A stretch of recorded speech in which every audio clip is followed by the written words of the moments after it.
오늘 현기환 대통령 정무수석 비서관이 임명장을 받았습니다. 역대 46번째 정무수석이라고 합니다. 정무수석이 성공해야 그 정부가 성공할 가능성이 높아지고 또 나라가 성공할 가능성이 높아지는 것이죠. 지금까지 지나갔었던 45명의 정무수석 중에서 저희가 오늘 두 분을 초대했습니다. 정무수석의 세계, 정무수석의 성공 조건에 대해서 들어보도록 하겠습니다. 김대중 정부 때 청와대 정무수석을 지낸 조순용 전 수석, 그리고 이명박 정부 때 정무수석을 지낸 김효재 전 수석 초대했습니다. 어서 오십시오. 예, 안녕하십니까. 나와주셔서 고맙습니다. 네. 두 분이 다 언론인 출신이시지 않습니까? 그렇습니다. 예. 비슷합니다. 네. 두 분이 방송인이고 예. 신문기자고 방송기자고 그 차이가 있습니다. 그러니까 언론 현장에서도 만나셨었던 사이인가요? 물론입니다. 70년대 말과 80년대 초중반까지 네. 사건 현장, 또는 뭐 정치 현장 여러 곳에서 같이 그렇습니다. 그러시군요. 그런데 진영은 이제 엇갈려서 서로 뭐 굳이 뭐 나눈다면은 보수 정부에서 하셨고 진보 정부에서 하셨고요. 네. 괜찮으십니까 두 분 지금도 사이가? 괜찮습니다. 물론입니다. 뭐 상가 이런 데서 만나면 제일 반기는 사람 중에 하나. 그렇습니다. 예. 자, 언론인들이신데 어떻게 해서 정무수석이 처음 되셨던가요? 어떻게 해서 되셨어요? 글쎄요. 저도 잘 모르겠습니다만 아마 그 당시 김대중 대통령께서 그 임기 말에 좀 어려웠습니다. 모든 대통령들이 다 어렵겠지만 네. 그래서 어떤 언론계 특히 이런 데 대한 어떤 설득이라든지 또는 저희가 정치부 기자를 하면서 저는 지금의 새누리당이지만 그 당시 한나라당 그쪽 분들과도 상당히 오랫동안 취재를 했기 때문에 예. 아마 그런 등등의 이유로 저를 이렇게 하지 않았나 이런 생각을 합니다. 네. 네. 대통령께서 그때 직접 전화를 하셨나요? 뭐 구체적으로 말씀드리겠고. 예. 김수성님은 조선일보 출신이시고요. 그렇습니다. 근데 저는 이제 국회에 있다가 정무수석에 들어간 그 드문 케이스인데요. 네. 현역 국회의원이었는데 그렇죠. 그 당시 그 2011년도 제가 들어갈 때가 세종시 수정안이 국회에서 여당의 분열로 부결됐습니다. 그러니까 이명박 대통령의 생각은 세종시를 기업도시로 만드는 게 훨씬 더 좋다. 정부를 분할하는 것은 옳지 않다라는 생각을 가지고 국회에서 통과시키고 싶어 했는데 그게 안 됐거든요. 그러니까 이제 사실은 이 임기 말로 들어가면서 이른바 그 레임덕이 시작되는 거 아닌가 하는 걱정이 있었고 여당을 좀 더 단합시켜야 된다라는 생각이 있어서 현역 의원에게 그런 제안을 하시는 게 좀 뜻밖이긴 했는데 예. 고민되셨겠는데요?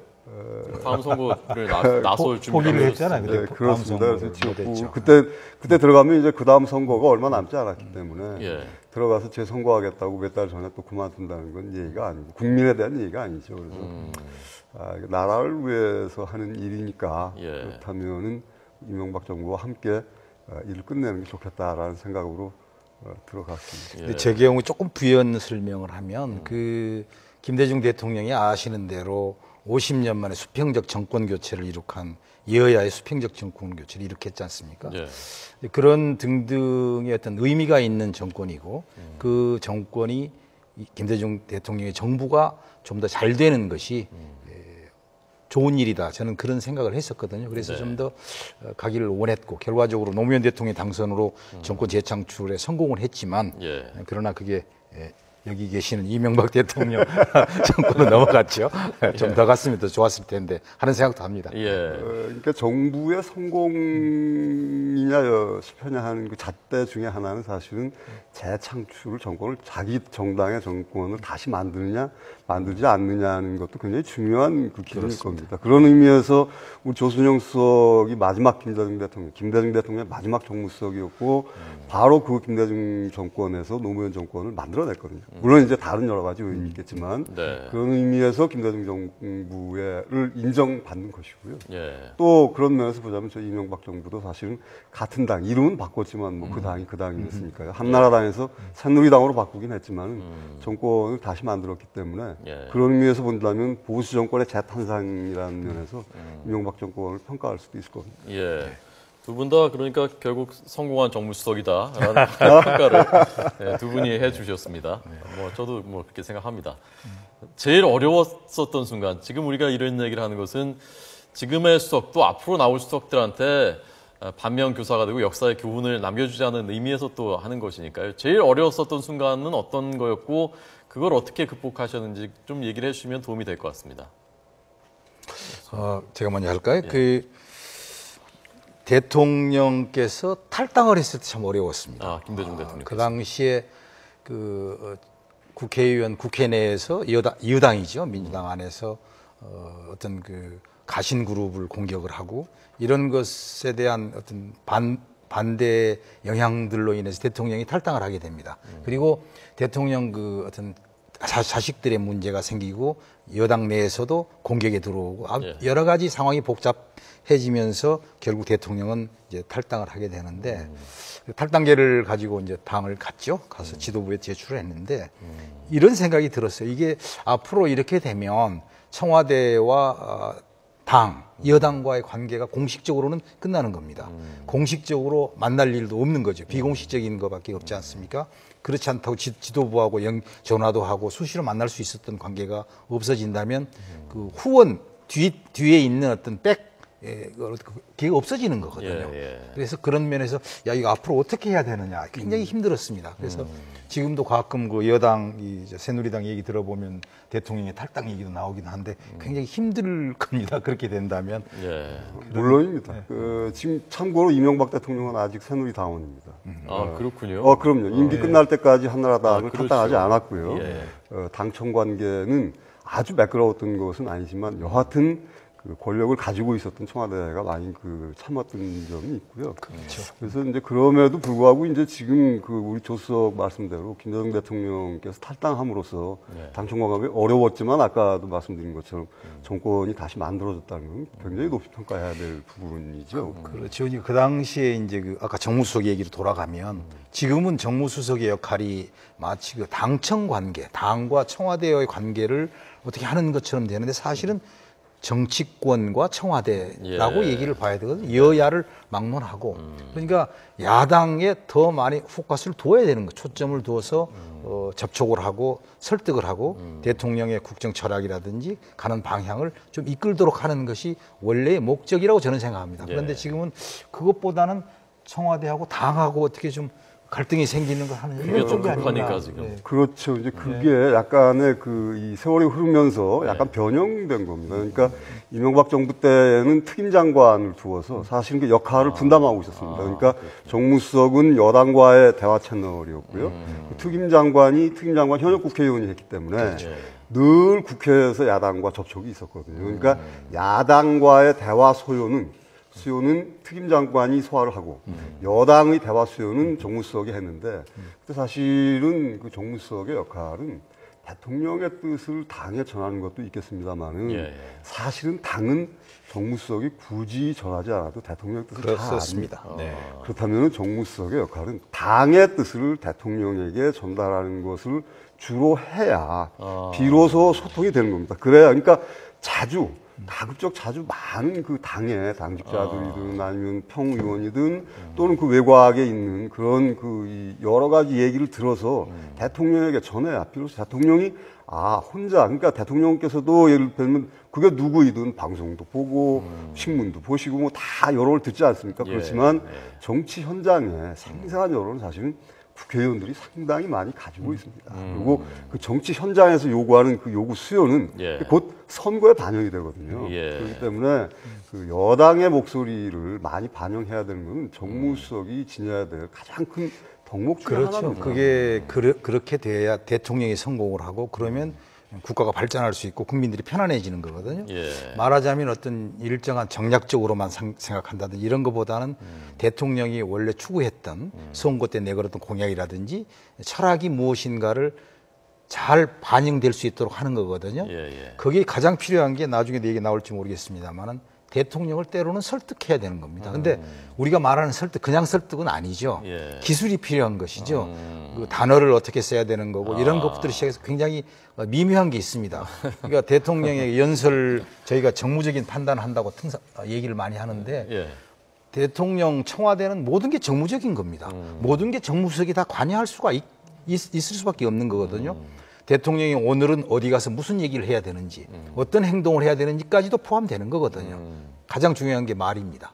대통령의 말씀이죠. 예. 대통령은 나라의 최고의 지도자고 통치자고 국민들로부터 희망을 국민들에게 줘야 되는데 그 단어 하나하나가 가령 국민들이 볼 때 저건 뭐야 이렇게 느끼면 안 되거든요. 그러니까 그런 그 연설 독해를 할 때도 그런 단어는 써서는 안 된다라고 제가 얘기를 한 적도 있고 예. 그런 단어를 쓰면 국민들이 바라볼 때 희망이 없다라고 느껴질 수도 있다. 그러니까 희망을 주는 쪽으로 바꾸자. 예. 가령 예를 든다면 그런 모든 것들이 정무적인 판단에서 돼야 된다는 것이죠.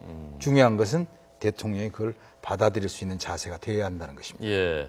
대통령을 설득하는 그 기술이 참 중요하다고 하셨는데 그렇죠. 예. 그러니까 이를테면 아주 현실적으로 보면요. 대통령 앞에 가서 매번 연속극에 나오듯이 가까 아니됩니다.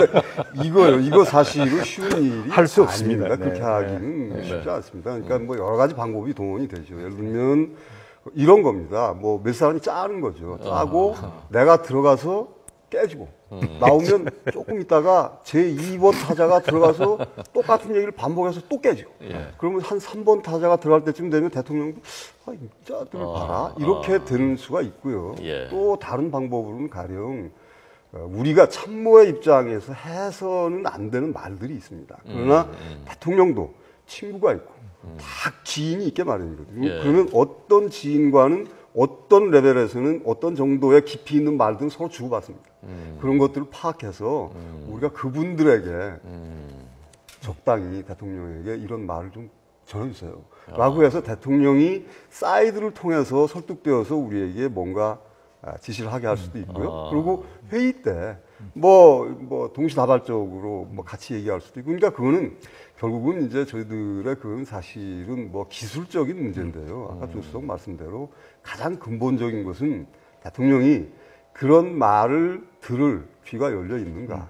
그리고 그 어떤 방법으로 하더라도 이 마음을 닫아버리면 사실은 2번 이상 그걸 반복할 수는 없는 일이거든요. 그렇겠죠. 그거는 비단 한국뿐만이 아니라 네. 미국 대통령이나 아니면 그 어느 곳에 영국 수상의 회고록을 봐도 그 참모들과 대통령과의 관계는 예. 그게 그렇게 간단한 문제는 아닙니다. 예. 저는 그 기술이라고 질문하셨는데 그 중에 하나가 이런 얘기 처음 하는 건데 그 당시에는 그 인터넷이 처음 2000년도부터 해가지고 그렇죠. 그 막 그럴 처음이었어요. 때죠. 예. 그래가지고 댓글이라는 개념이 처음 나올 때입니다. 예. 그러니까 어떤 글이 올르면 네티즌들이 그에 대한 반응을 보이고 근데 저는 거기에서 어떤 그 키워드를 골라내가지고 예. 대통령께 말씀드렸어요. 이게 그 당시로 보면 한 2주 정도의 앞서간 여론이죠.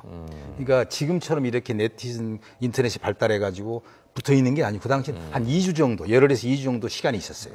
그러니까 2주 뒤에야 그 댓글에 나타났던 여론이 드디어 온라인상에서 이제 오프라인에서 나오게 돼 있어요. 그래서 이게 대통령께서 처음에는 이런 얘기가 있습니다. 예. 이렇게 나올 수도 있겠습니다. 이래 말씀드렸더니 이제 보고서도 가지고 갔더니 처음에는 조금 관심 많이 하시는 거죠. 점점 굉장히 흥미로운 거예요. 그래가지고 토요일, 일요일 할 것 없이 그걸 달라고 그러셨어요. 그래서 관절까지 이제 가지고 예.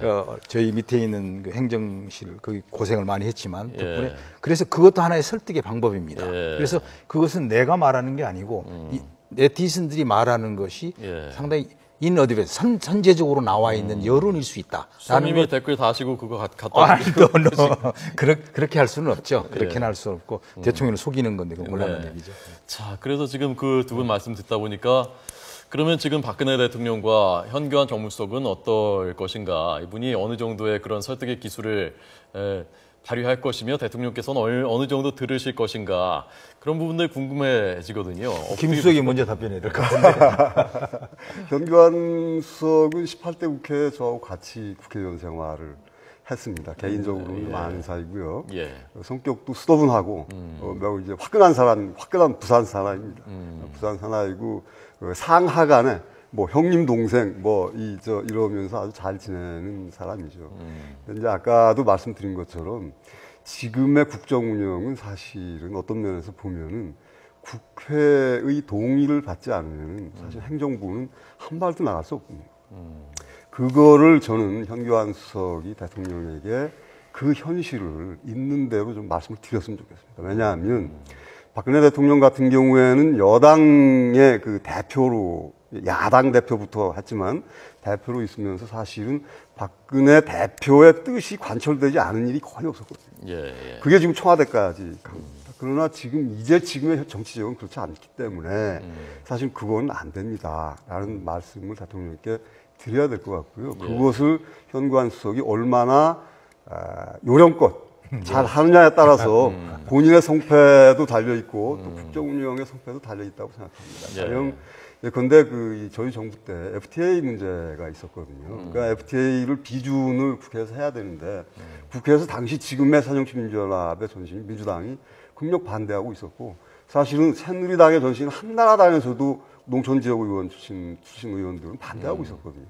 그때 굉장히 어려웠을 때 지금과 비슷한 구도였습니다. 그래서 그때 제가 기억에 남기로 이 대통령을 설득을 해서 모시고 국회에 가서 사실 그때 여야 대표들을 모두 모시고 설명을 대통령이 직접 가서 했거든요. 그러니까 물론 그날 그 자리에서 설득되진 않지만 대통령이 국회까지 자기 참모들을 대동하고 가서 국회의장과 여야 대표에게 어찌되었든 그걸 설명하고 하는 장면이 연출이 되면서 국민 여론도 상당히 돌아섰던 기억을 제가 가지고 있습니다. 그렇다면 현교안 수석도 그런 면에서 박근혜 대통령이 국회와 어떤 형식으로든 대화의 문을 열어놓고 마음을 열었다라는 것을 보여주는 그렇게 할 수 있도록 설득해야 그 모든 것이 잘 풀리지 않을까.